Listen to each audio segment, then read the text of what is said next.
All right, everybody. We are doing it. Once again, we are going live, decomposing live. You're all here. If you're here now, you're a decomposer. And you are decomposing live. We got some really, really exciting, important things to talk about today. Super gnarly stuff because today I got my copy of Rime of the Frost Maiden, and I'm pretty sure today's the day that it officially came out or something like that. So I got my copy. It's sitting right here next to me, and it looks really sick. Honestly, at least the art does. But I'm not gonna lie, I already flipped through some pages. I have some major problems with it. So, it could be great. It could be terrible. Last 20 minutes or so, we're gonna find out. We're gonna figure out its ups and downs, and we're gonna talk about all of our favorite D&D modules and other modules. Maybe some of the favorite games that we've run and come up with, and all that sort of thing. But yeah, welcome everybody. I got another really important announcement, and that is this beer that I'm going to drink. This delicious Zweech, which is how I assume it's pronounced. I'm going to take a guess that it is pronounced Zweech from Poland. That's Zywiec, brewed only in Zweek. Later on, I want you guys to call in. Let's get a caller, and I want to hear your favorite. I want to hear the best way to pronounce this beer's name. And if it's really good and you're in one of my games, you get a magic item. And I think that's how we're gonna handle that situation. So I want to know how I say this, how I say this beer's name. Let's crack this bad boy open and give it a nice little. Let's give it a nice little sample.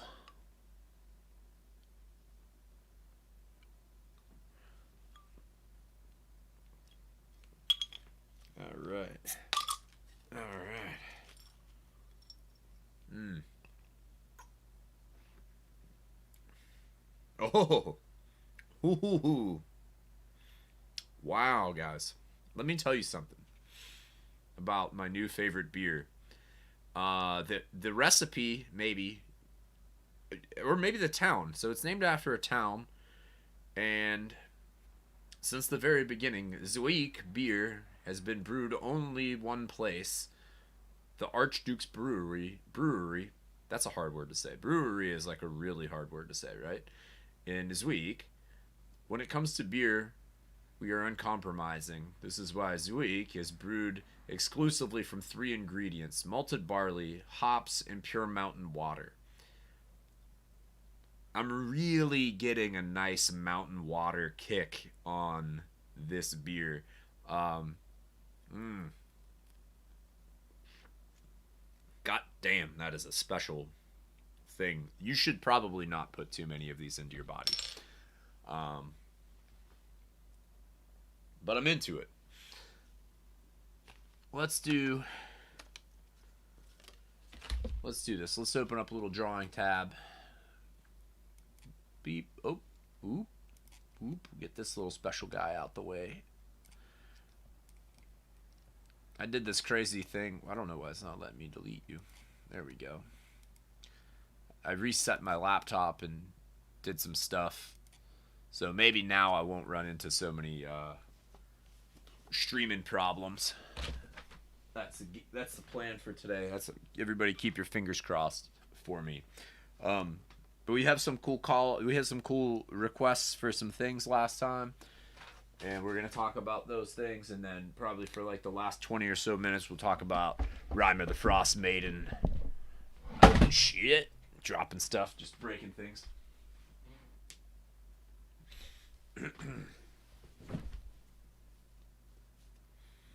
All right.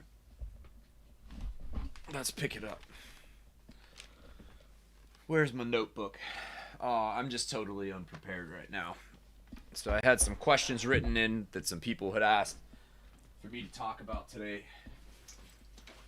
So I remember the one thing is pacing. I'm supposed to talk about pacing today. Pacing yourself, which is what I have to do when I'm about to drink all these weeks. So pacing yourself as you're playing D&D and pacing yourself while you're drinking beer. Honestly, those are the same thing. If we're going to really get down to it, as far as my personal method of dungeon mastering has been going for like the last 2 years or something, the amount of beers that you've consumed versus like the amount of fun the players are having and all that it's all very closely related. It's just a matter of timing that out. It's pretty much, you just got to learn to be like a drunken master of DMing. You got to hit that right amount. But no, for real, let's talk about game pacing a little bit here. We'll use this like Blackboard style today. So let's get ourselves a nice little drawn color and this nice little purple. Oh gosh, nice little color right here. So let's talk about game pacing. Game pacing. What do we know about game pacing? Where do we learn about game pacing from, or just pacing in general? One place where we hear about pacing is books. Right? Very obviously, reading a book. Where's another place we hear about pacing? TVs and movies. TV shows, right? TV shows. Movies, right? And then finally, video games, right? So we're going to really focus on video games. We're really going to focus on these two, video games and TV shows, because I quit reading books. That stuff's for nerds. So let's start off. Let's talk about pacing in a video game first, okay? Beep, beep.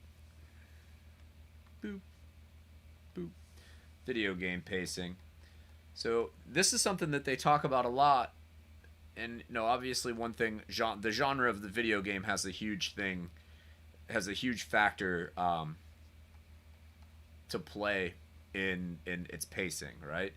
If you're playing Animal Crossing, that is a huge difference in pacing than if you're playing Doom, for example, right? Or if you're playing, a classic turn-based JRPG versus, any other game, right? The games that are turn-based like D&D are going to be vastly different than games that are continuous like, an action RPG, right? Dark Souls or what have you. So, in video games, what we're going to see with their pacing is where they've kind of come with video game pacing matches what is going on with yeah, right. Exactly. Reviews books. Yeah, perfect. I know. We're going to see that I strongly feel that video game pacing and modern movie pacing are like closely related, where they kind of hit this sort of thing where the action is just going like this. All right? It's this squiggly line of stuff that's going on. Okay? So we'll leave that there. Video game pacing. Now let's talk about classic movies. Classic old movies. I don't really know what a classic... Oh, no. Uh-oh. I hope you guys aren't buffering. I just got some kind of strange error. I haven't seen this one yet, right? That's one of the beautiful things about the Decomposing channel is if you're here right now if you're here right now, right, we're just all living and learning together, right? You get to experience these like raw, strange moments where my computer fan is just making some noises right now and it's really going hard. Um, yeah, that's a great question. Let's talk about that too here. Um, so classic old movies, are gonna follow your old school like narrative arc most of the time. And obviously there's a million different genres of movies too, so pacing's a little bit different. But like, when we think of old timey movies, or even movies like 20 or 30 years ago, 80s and 90s and stuff, it's ramping up, right? It always ramps up, takes off. It starts off here at the bottom. We work our way up, and then, we hit our climax. Boom. And then it starts kind of coming down, and then we get our nice happy ending. Everything kind of gets finished off, right? And then modern movies, right? Pop in another layer here. Your modern movies, this is probably what we should be thinking about. Movies now, right? Movies now are just completely crazy, right? Yeah, ramping up like that. See, dude, yeah, can you hear my fan in the background, guys? I'm really sorry if it's like super. It's going hard right now. It's doing some work. So movies now, especially like with all of these superhero movies and stuff, movies now are just like going like boom, boom, boom, boom, boom, boom, boom. It's constant up and down, right? Every superhero movie that I've seen in like the last 5 years pretty much just starts with them already in some kind of conflict with like peak action and some kind of huge tremendous battle, and then then it tapers off, right? And then it picks up again, and then it kind of like tapers off a little bit, but we're always kind of like on the edge just waiting for that next explosion to happen. And that's kind of what's going on, for better or worse. That's really what's happening, and that's how they get you. And we see this a lot in TV, especially like post Game of Thrones times. Like, you're almost always gonna be left with some kind of cliffhanger that is going to be resolved immediately at the start of the next episode.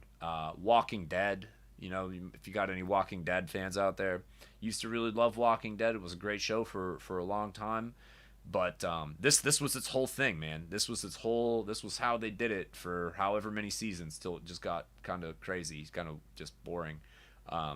They just killed it. There was just too much of this, and it got sort of old. They tried to like stretch these things out too far, where you would yeah,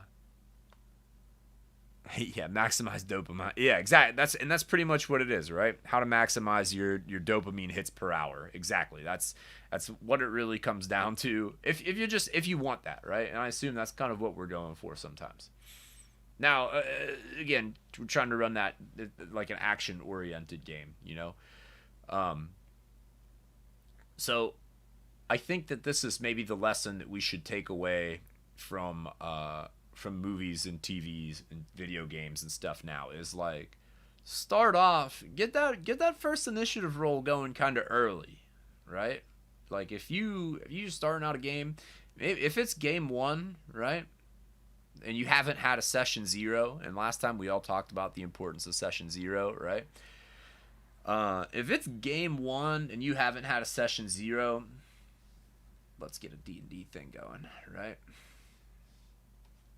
D&D or other games. If it's that first session and you haven't had session 0, how long is it gonna take before you hit that first like pow bow explosion kind of moment? Like when are you gonna drop that initiative on your players?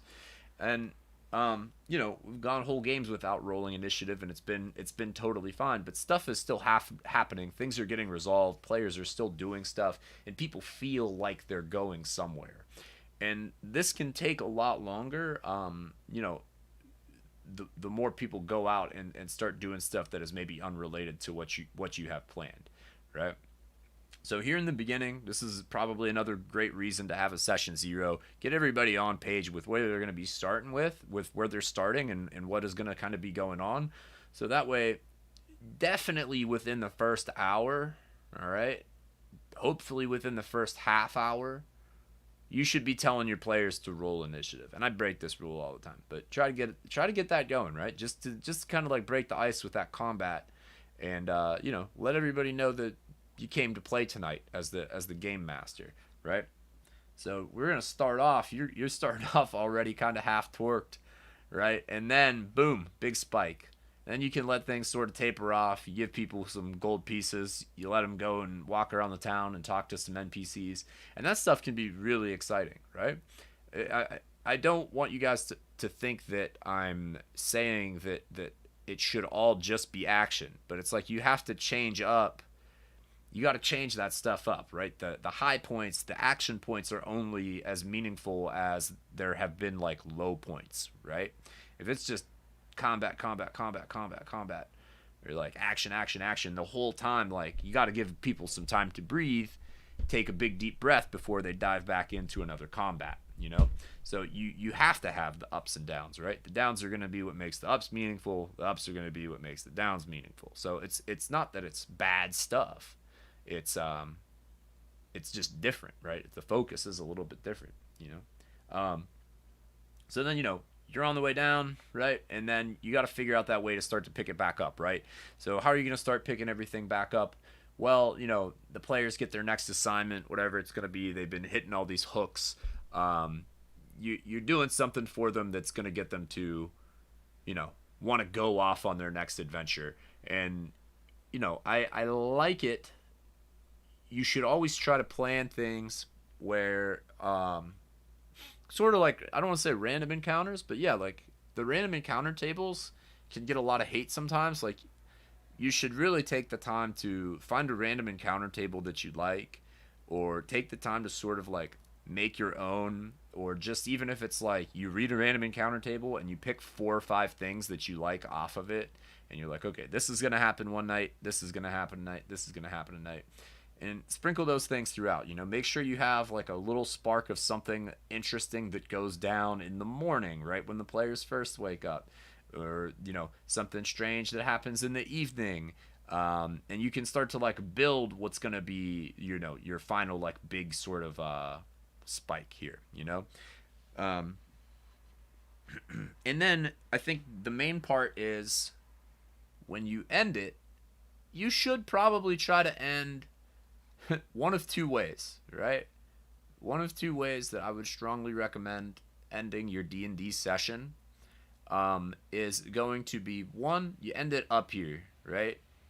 End it right after things pop off. They finish combat, give everybody some time to sort of like make a closing statement or something, give everybody the chance to like rest and tell them what they've won and all that sort of thing.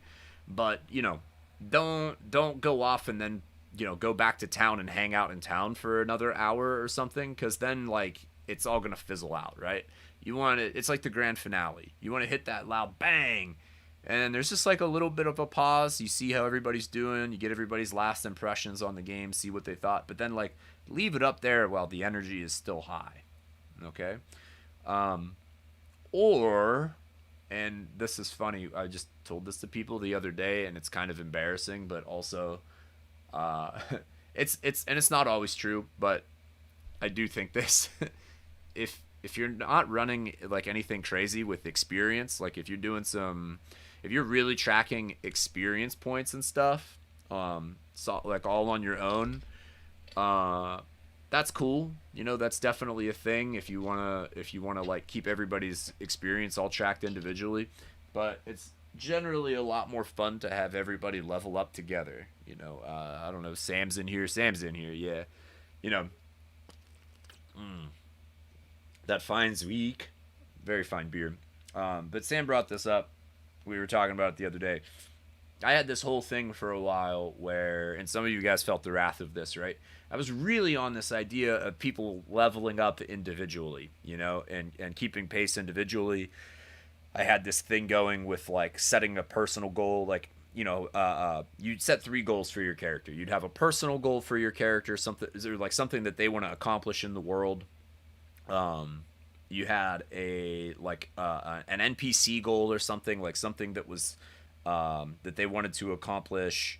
Or no, it was a short-term goal, something that you wanted to accomplish that session. A long-term goal, which was going to be something over several sessions, and then an interplayer goal, which was like a player or a goal that you would do involving another player. And you could kind of change that up a little bit. But then once you completed those three things, then you could take your level, which meant some people might be one or two levels off or something. And I like that idea in theory. It's really cool. It's definitely nice to have a mechanic that like encourages you to find out things about the person sitting next to you, or like the person's character who's playing right beside you, even if you know that person. That's a cool thing. But there is a really important communal like the leveling up process where everybody sort of is like takes that minute to get really gamey, and they sit down and start leveling up their characters, and you're like, oh man, should I take Shield Master, or should I take the +2 bonus and like put it in strength? And then your buddy's like, oh man, but what if you do this and you put it into that thing? There is like a really kind of fun like player character design aspect that is fun to share together with your friends. So with all that being said, what I'm getting at is if you kind of run a game, right, and you know that it's kind of like not that good, right? Like it's not your best game, and you thought that you ended it like, you thought you ended this game like way up here with super high energy and it was really awesome and stuff, but then like really your players, maybe they got tired, or there was just a lot of distractions, or people just weren't feeling it that day and they only really got to about here, right? I might just be like, hey everybody, level up, and then whenever you hear that magic phrase, right, that right there, you're going to the moon now. Everybody's like, woo. So kind of kind of a little bit of a cheat move, but it'll definitely help hold people's interest a little bit if you're kind of desperate for that sort of thing. I don't want to say rely on that, but I probably have done that at least twice so far in the last 4 months, probably. So always keep that in mind. If worst comes to worst, you run a session and you think you kind of bombed it, like as the DM, just like tell people to level up.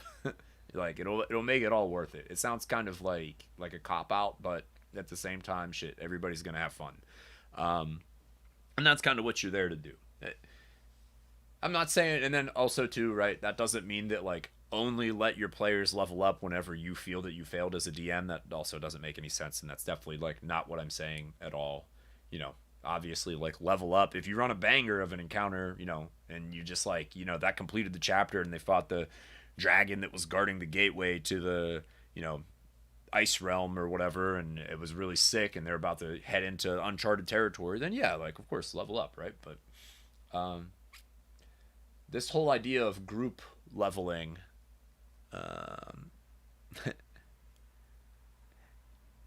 yeah. Now let's talk about some different pacings for some different systems maybe. So my running of systems too is kind of limited. I don't know. I've run some different stuff, I guess, but let's talk about other games, right? All that stuff is really great for D&D. Just erase this guy because we're just used to it. We just, if you play D&D, you probably have, and you've been playing D&D and you've been running D&D, you have a very clear image in your head of how that's supposed to look and what it's supposed to do and all that sort of stuff. But if you're running a different system for the first time, it might look a little bit different. So other games, things that I've run, right, it would be obviously, we got our D&D 3 to 5 here, and then we got, what else have I done before? Like, I'm not going to... D20 Modern, I guess, counts. Maybe is something different, but it's pretty much the same thing as those, right? Other systems that I've run before would be like White Wolf. And White Wolf is just awesome, man. Like it White Wolf, anytime I think about it, like if I start going down like a White Wolf trail, it's just so nice. Like White Wolf was they really did awesome on that, I think. There's some stuff that's maybe a little bit overcomplicated and there's some stuff that doesn't really like balance out, but I think that what they did with like especially like Vampire the Masquerade, which was the main one that I ran and played a lot of, um like as far as just trying to do like a very sandboxy go let your players do whatever they want sort of thing. I mean, Vampire the Masquerade just was excellent, right? I'm saying was, but it's like if you still have the book, you can go play it, right? I haven't messed around with newer editions. I know they just put out a newer edition not that long ago. I'm sure it's great. But the classic VTM, man, was just like, chef's kiss. I love it. Getting some stuff in it gets a little bit weird, but I think just the nice idea of you take your aptitude and you throw it with one of your skills and you can kind of mix and match those, and the way it encouraged you to spread out your dots, and like combat isn't as much of a focus in White Wolf and Vampire the Masquerade as it is in say like D&D, right? So it kind of breaks that mold, like just because you have you could max out your melee and your firearms and stuff, but it's like it probably won't really do you all that great in Vampire the Masquerade, right? Vampires are kind of immune to bullets and stabbings unless it's like a stake, right? And if you're doing that, you usually have to have cool vampire powers to stab a vampire. So it's really fun is what I'm getting to, and I think it did like cool social interaction stuff. Sure, like people are like, but rolling 10d10s is hard and things like that, but it's not that hard. Like you just get used to it and it's fine, and it works out really well. And had a lot of fun playing White Wolf and running White Wolf. And Blades in the Dark, which is one of the newer things. In the Dark. And as I'm kind of going through these, listing out different systems that I've tried to run and do things for, I think maybe it's more of a genre thing, right? So like White Wolf again, Vampire, you're getting more into like this. It's supposed to be like social interactive, like social interactions, like dealing with the like vampire politics, and also just like the general dread of being a vampire and how much it kind of sucks to live forever but have to like eat your friends. And things like that. Blades in the Dark is really crafted to do this kind of an arc, right? Where it's the up and down, just squiggle, go all over the place, right? That's their whole thing, right? So if you're not familiar with how Blades in the Dark goes, there is no adventure prep, okay? And if you've ever like tried to run some cool adventure prep and have your players like take it way too far, where it's just like you like make a plan and then like there's like a sign that comes up and it's like 6 hours later, like in SpongeBob or whatever, that definitely happens. All right, that is a thing where everybody sits down and pans out like the perfect heist strategy and things like that, and that can be really cool. Like that can be a lot of fun for some people. Like I enjoy taking my time and sitting down and making a plan, but eventually you have to say go and you have to do it. Blades eliminates that process entirely, right? So they set it up with like that movie, like visualizing a movie, right? So you figure out what the operation is going to be, right? You figure out like, okay, we're going to rob we're going to sneak into the Red Sash Swordsman School Academy and just like terrorize the place and play a prank on them because they were being like jerks in the streets to us or something, right? And you decide that you're going to do that, and then you just go bam, and there's a roll that you roll. It's called an encounter roll, and then it's just like depending on how well you do on that roll, it drops you into the action, right? So if you do well, then it's like you still have your stealth and you're sneaking around and you're doing stuff, and you're like making moves and you're spray painting the walls or like breaking apart their stuff and wrecking the place. Wrecking the place. And if you do poorly, then it's just like, okay, jump cut to everybody being surrounded by like a bunch of red sash warriors, and they've caught you, and it turned out that they set a trap for you the whole time. Now go. And then you'd be like, okay. And then you just play it out from there. And then you do these things called flashbacks. So you can make rolls about things that you would have done in the planning step. So, like, what would be an example in that case would be like, you flash back to when you, like, maybe somebody tries to do like a thing. Somebody tries to like make an attack against you, but then you like do a flashback, and then you're like, but I made sure to like set up a trip alarm earlier, so that way I would know that if people were like sneaking in, and I would get like a little bit of a jump on them. Or maybe like, the classic one that they always use as like an example is like, you're gonna get into this gang fight or something, and then you drop into the gang fight, and you do bad on your encounter roll, and you start off and you're losing, and then you make that flashback, and it's like, well, I buried a sack of weapons here earlier, and then you like, that's like your action, and it's cool because now you're like retroactively doing stuff, and now it's like, cool, I have a rifle, and I can like shoot a dude or something. And you come up with these things that you would have maybe thought to do in the planning step, but you do them like in the spur of the moment. And that gives you these like this kind of like up and down wave. Like you already just start, you start right in the action, and then you have this downtime phase in Blades in the Dark, which is like fairly extensive, right? The book is very thorough. There's a lot of crazy stuff all crammed in Blades. There's rules for like your players going to jail. That's like a thing that happens. There's rules for like the cops tracking you because you drew too much heat. And there's things like for how much money you get, and all that stuff has rules for it and is kind of like streamlined for you, so you can just go through it, start making those rules, hash out what happens in your downtime, who goes to jail, who comes out from being in jail, and then you go on to like the next thing. You decide what your next encounter is going to be, and then boom, like encounter roll happens, you drop into it, you start fighting everybody again.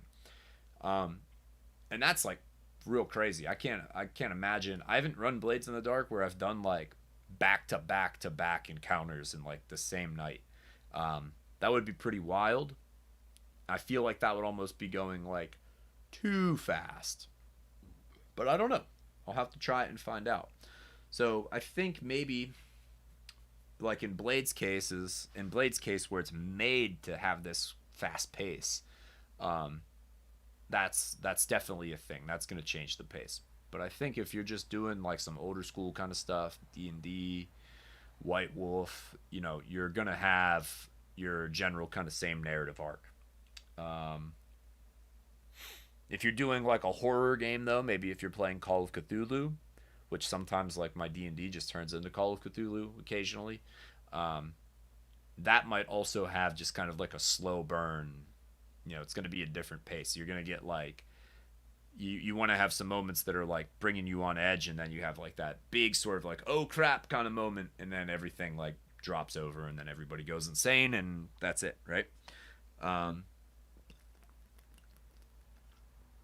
But yeah, what else? How's everybody doing? So much DMing. How's everybody's beers looking? Because I got to finish this Zui Yeek. It's got that good penny like taste. Whenever you're a kid and you just chew on a penny because you just want to know, like, it has a smell, so it's obviously got a taste, and you got to find out about it.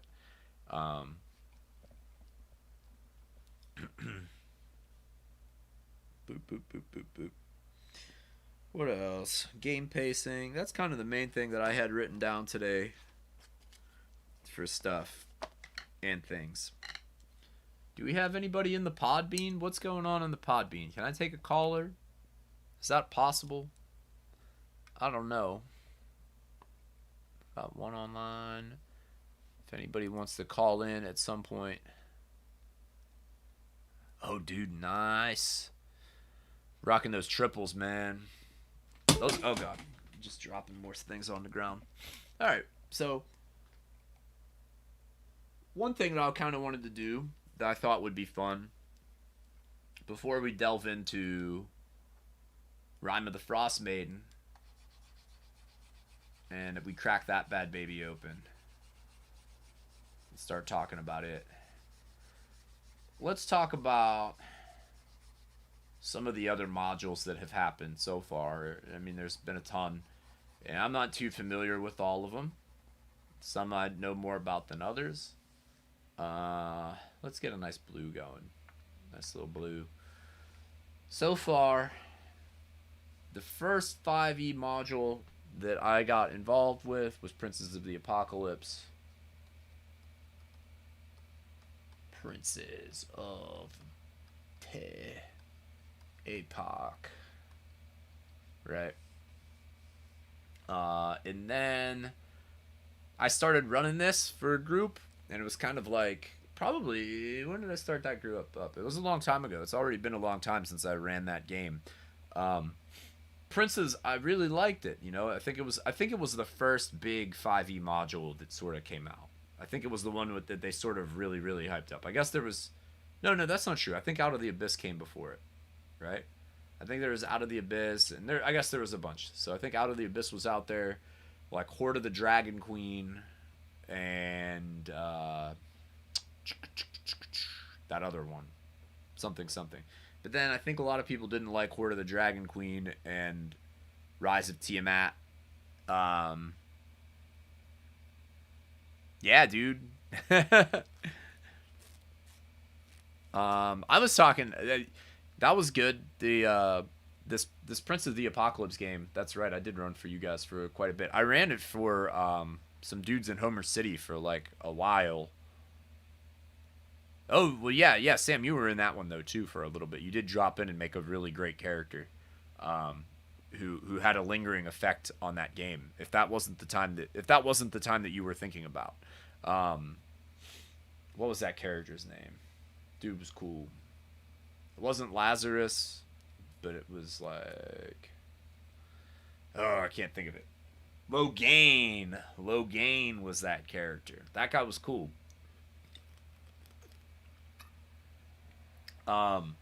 Princes of the Apocalypse did this kind of bold move where they made it like really sort of open worldy, right? Because you had to just constantly just adventure around in between these mountains and like hills and stuff until you just found the places that you had to go, right? Imagine like some old school Legend of Zelda, the first one for the NES, without having the strategy guide or anything like that, no game facts, and you just got to wander around and find the dungeons.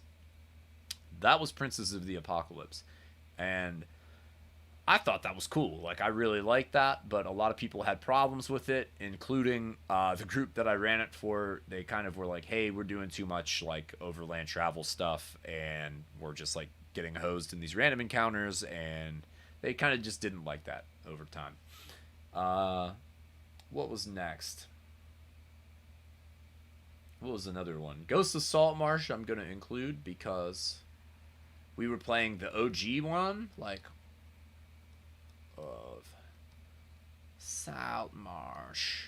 We were playing the OG one, and I don't even think we knew that they were, like, re-releasing it, which is hilarious because Sam was running this bad boy, and we were playing it, and then like a couple months later it was like, hey, look what we re-released, this is a thing now, and we're like, whoa, this is kind of messed up. Like, we were totally ahead of the game.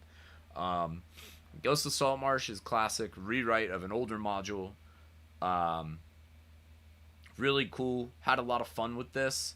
It's got this, at least in the first part, I don't want to spoil too much, but there is a theme in like the old school Renaissance games, and especially games by, is that Moldvay? Who wrote the original Ghost of Saltmarsh? Whoever wrote it, one of the classic old school module things is where like the monsters turn out to not be monsters in this very Scooby-Doo like fashion, right?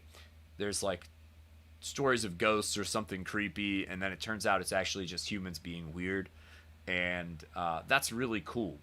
I like that. I like that a lot. It's got a good feel to it. It's kind of like It's like a nice like deconstruction. It's a nice decomposition of fantasy, right? Not Moldvay. Okay, British authors. Yeah. So credits to those people that did Saltmarsh, and also the new Saltmarsh is a really nice book. It's got cool rules for boats, being on a ship and things like that. It's really nice. So that was Ghost of Saltmarsh. Next, what else did we get into that I kind of know a little bit about? Curse of Strahd, right? Curse of Strahd is kind of like the king. A lot of people consider this the number one module, right? And I've started Curse of Strahd like 6 times. I feel like I've played in it in like 5 different groups. I think not that many, but it feels like that. And it's also really cool. I mean, obviously, like I just really like that aesthetic. I love the like Castlevania. I like the classic horror kind of stuff. I like things that do get weird. So Curse of Strahd is supposed to be the one to beat. Boop boop boop boop boop. And then what else? What else is going on? Published modules. And then I think the last of the 5e modules that I have bigger experience with, and this maybe it's definitely the most recent and freshest in my mind, which is what is that one called, guys? Descent. Yeah, Descent into Avernus.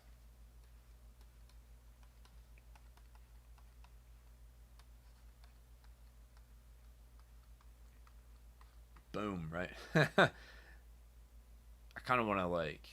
It's funny. It's like I could see this being like Descent into Uranus, and that's hilarious to me. But Descent into Avernus, and I think I don't want to give too much away, but based on what I just kind of like glimpsed through in good old Rime of the Frost Maiden here, this is kind of what we got. All right, they're kind of following this sort of like layout and style right here. Okay, so if you're not too familiar with Descent into Avernus, it's very much a railroad, right? They don't give you a lot of other places to go. It's just sort of like we've got to engage with the story if you want to have fun, right? There is no going off and doing side questy things. It is like you're gonna go into hell. You're gonna go into hell. You're gonna ride on the demon grinder, and it's gonna be sick. And the story in the game is absolutely great. I'm a big fan of it. Again, it's like pretty dark, kind of gruesome. I like that stuff. I love like the Mad Max, like doing giant war machines, riding across like a burning hellscape, like a whole city being pulled down into the river Styx. You know, Descent into Avernus has great stuff, like great stuff aesthetically, but like the actual layout of it is a little bit bothersome. So that brings us to Rime of the Frost Maiden, right?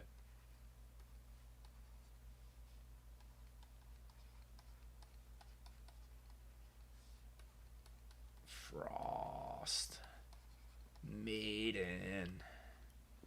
Boom, boom, boom. Boom, boom, boom. I gotta get a soundboard on here so I can throw on some air horns real quick. Oops. Sinister Dark Priest entered the live studio. That's pretty tight. Cool. Well, maybe they'll call in or something. We can talk about things. Anyway. So, Rime of the Frost Maiden, like I was saying, I don't want to do any spoilers.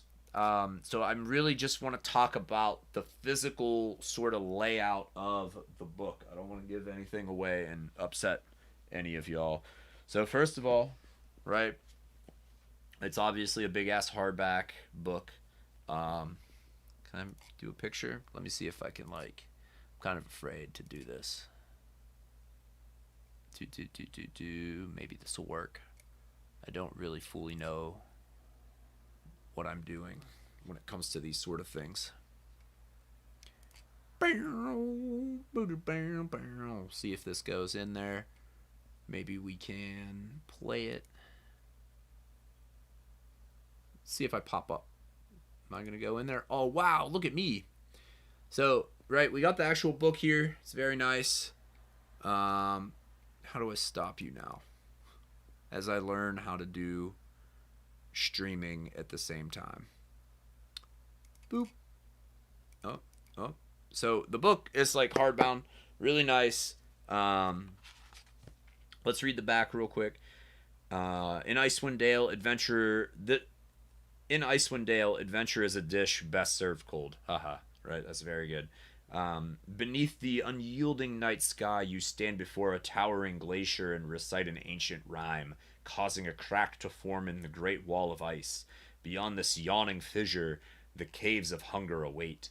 And past this icy dungeon is a secret so old and terrifying that few dare to speak of it. The mad wizards of the arcane brotherhood long to possess that which the god of winter's wrath has so coldly preserved. As do you. What fantastic secrets and treasures are entombed in the sunless heart of the glacier, and what will their discovery mean for the denizens of Icewind Dale? Can you save 10 towns from the Frost Maiden's everlasting night? And this is an adventure for 1st to 11th level, okay? Which is pretty cool, and goes with some of the stuff that we've been learning about. That's not cool. I deleted the wrong thing. Not good. Classic move here, just being too confident with technology on stream night. That's hilarious. Very fun for me. Cool. Okay. But yeah, so let's take a look at this thing. I'm opening it here. I don't want to give anything away for anybody. The binding of this book is like all of the other 5e books, I think, and therefore is just not the best. Okay, like my Dungeon Master's Guide, I've barely used it, and it's falling apart. It is just in shambles, and I barely crack open the thing. Same thing goes for like my monster manual, right? My even like my books from 3rd edition, like I hauled those things around all the time. I beat the crap out of them, but they were fine. 5th edition books, not really holding together that well compared to previous editions. And then there's some other books out there that I have, some of these like OSR books and stuff. They really pay a lot of attention, really get great bindings. Like they're stitch bound, super durable. Like the thing is going to be like an artifact, right? Somebody is going to just find that in a modern tomb, and they're going to like read that book and wonder what the hell it is. As with most modules of recent, just like Avernus, there is a big ass fold out map, and the fold out map depicts the region, like from the big overworld Forgotten Realms map, right? So we're going north of the Spine here, if you're familiar with the Forgotten Realms, and then the back shows 10 towns, which are these 10 little towns, right, that are up there. And the map itself, at least in mine, was kind of a pain in the ass to get out. I'm kind of like really picky about these things, and I try to like keep all my maps really super nice. And like the perforations on this were like just not perforated that well, and I totally had to go in there with like an X-Acto knife and cut it out. And I don't like that. That really bothers me, because it just didn't come out with like a nice edge on it. And it's like, geez, man, like perforate your map. Come on. And then again, without really talking about the plot of what's going on here and just the structure and layout, it's got a similar setup to Avernus in that it's got this flow to it. Like you run it in chapters, and at the end of each chapter it just is like you should be, whenever you start a new chapter, it just says like you should be this level when you go on to this chapter. So have everybody level up to this if they haven't already. What I don't think they do, though, in Avernus, it gives you like pretty specific times when you should have the players level. right? Like there's like an exact event that is called out that will be like, if you do this thing, you may level up, or like as they complete this part, they will go on to the next chapter and they should level up, right? This here just kind of like what I've read so far, and I could be totally wrong because I've really only skimmed the thing. It doesn't really have those exact points in there, which can be kind of weird to run it, because it's like, should I tell everybody to level up? Should I not? I don't know. And then there's another issue that I have with this thing that I kind of get spoiled on, or I think sometimes like we get spoiled on, if you're familiar with any of some of like the nicer OSR products, things like Silent Titans comes to mind, and what else have I run recently? But everything that you need to know about Morkborg does this too. Even like Morkborg, which is like a really small book. Like if you have your map and then you have the descriptions of your rooms, and it's all on the same page. Okay, so as the DM, if you're in that room and you're on that zone, you could like hold the book up real quick, show your players exactly where they're at, and like lay it back down, and you're still on the same page. There's like very, very little flipping through pages. If you're gonna run, that room, you only need to have it on that page. Everything is listed on it. Monster stats, everything, right? This not so much. Like I can see there's a section here where it's like, where was it? I was just like reading the one part of it where it's like, it says like there's like a column and it's like things to do in this town, and that's like in the bottom right hand corner of a page. Okay, and then you like flip over the next page, and then it like sort of starts to describe them a little bit, but then it's like I have no idea where these encounters are, where they're taking place. There's no reference on the map that was like 5 pages back.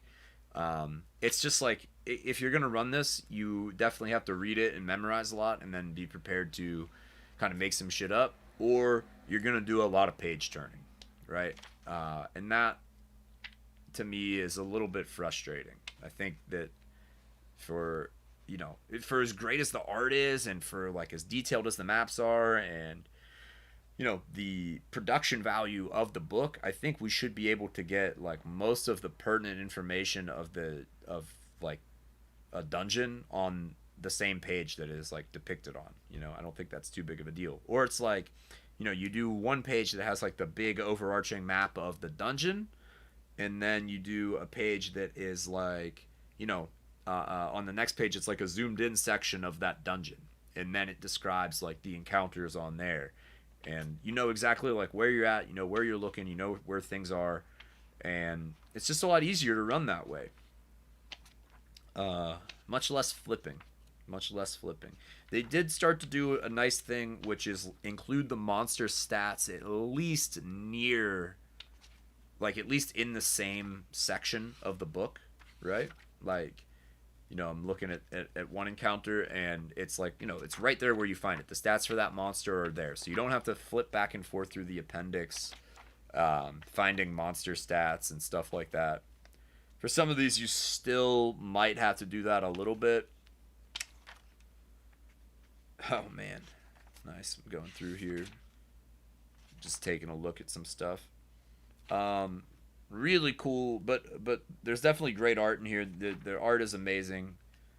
I think the story gets pretty weird in like a good way, in a way that I'm really into, and I think it is kind of like a little bit of a Dungeons and Dragons homage to maybe a certain, I don't want to give it away again, but maybe like a certain story that is quite famous within like the Eldritch horror genre, where there are like icy mountains and people get a little bit crazy, if you know what I'm talking about. So that's cool. I like that a lot. I'm really excited to read about that. What else do we have going on? So that's what I know about Rime of the Frost Maiden. I just wanted to tell you guys a little bit about rant a little bit about my complaints. I think that hopefully here coming up soon in 6th edition, like, I would be okay with I would be really okay with like redundancy built into the books where it's uh, um, like I have the same map printed on multiple pages. Maybe not like several times, but like, one big map for the dungeon and then like smaller sub maps as you're going through. And then the encounters are listed at least within a page, on like a 2-page spread um, of that section. So that way you always know where you are, what you're running, and you don't have to do quite as much page turning because that's gonna drive me up a wall as a DM if I try to run this thing. I just can't remember stuff like that. I'm gonna end up winging it and just not going out of the book. But maybe that's what you're supposed to do anyway, right?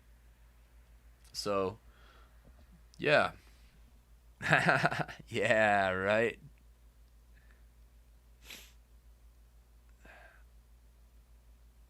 COS, yeah. So and everything. I didn't want to. I'm not gonna say the name of that module, but yeah. I mean, there are other things that are, yeah, but I mean, the module that is really intelligently laid out. I think that is a good way to lay out a module, and I still have to flip through the pages of that book a lot, but um, it's all like there. It is like a clever way of designing it that makes it so you have to do less page turning overall. And with this, it's just like the other thing is too is they put a lot of detail in here. So if you are running D&D for the first time, you know exactly what to go off of. You have plenty of cool stuff and inspiration. Some of the modules are like very blank. I think one of the big issues that people had, I think, was like Tomb of Annihilation or something like that, or Dungeon. No, maybe it was Dungeon of the Mad Mage or something. It's just like empty, right? So then people are like, "There's no descriptions in here," and it's like, "Well, you're the DM, dude. You're like supposed to fill that stuff in there, right?" That's kind of the old school way. Like, fun fact, if you didn't know this, I don't know if I said this before or not, but the gray box text, right? One of the things, it's on like lists of things to not do as a dungeon master. I've read this like multiple times. Is people always list like, "Don't read out of the gray box. Don't do it, man." And it's like, that means you're a bad DM if you read out of the gray box text. And to me, that sounds like completely insane because it's like the author put that stuff in there so that you could read it because it was important for, like, the author. I like that. I think it's cool. Like, and then like looking back, especially running these old original modules and stuff, um, it's cool to read like what Gary Gygax or some of those guys like wrote down originally, however many years ago, like 40 years ago, more than that maybe. Um, I don't know. I can't do math, but it's cool to read those things that they wrote down because those were like the details that they felt were important. And it's nice. But interesting fact: the reason why they put the gray box text in there originally is because many of the modules were designed for tournament play, right? So you used to be able to play like Dungeons and Dragons competitively, and the gray box text was there because the dungeon master would read that description so that way all the players got the same description universally, right? So that way it's sort of like fair. It's almost like doing it makes it less of this like narrative, like that's much less narrative focused and very much on like the simulation side of the game, where it's less like, how am I going to craft a cool story off of this, and now it's like, here are the conditions of the escape room that you have entered, now play the game, what do you do? And that kind of goes with what we were talking about a little bit last time of just like modes of play and some stuff like that. Maybe that's what we can talk about next week, is like classic GNS theory. And I know it's not for everybody, but there's a thing out there for RPGs. It's called GNS, and it means like gamism, mechanics, and simulationism. And those are the kinds of things that some people go into like make an RPG, right? A tabletop RPG. So, yeah, I agree too. So I hope I got to a lot of people's questions, and I hope you guys had fun listening in. and maybe one day I'll find out how to pronounce the fine town of Zwick in Poland, and I'm gonna keep drinking its beer. So thanks for tuning in again, everybody, on a Tuesday. Keep decomposing.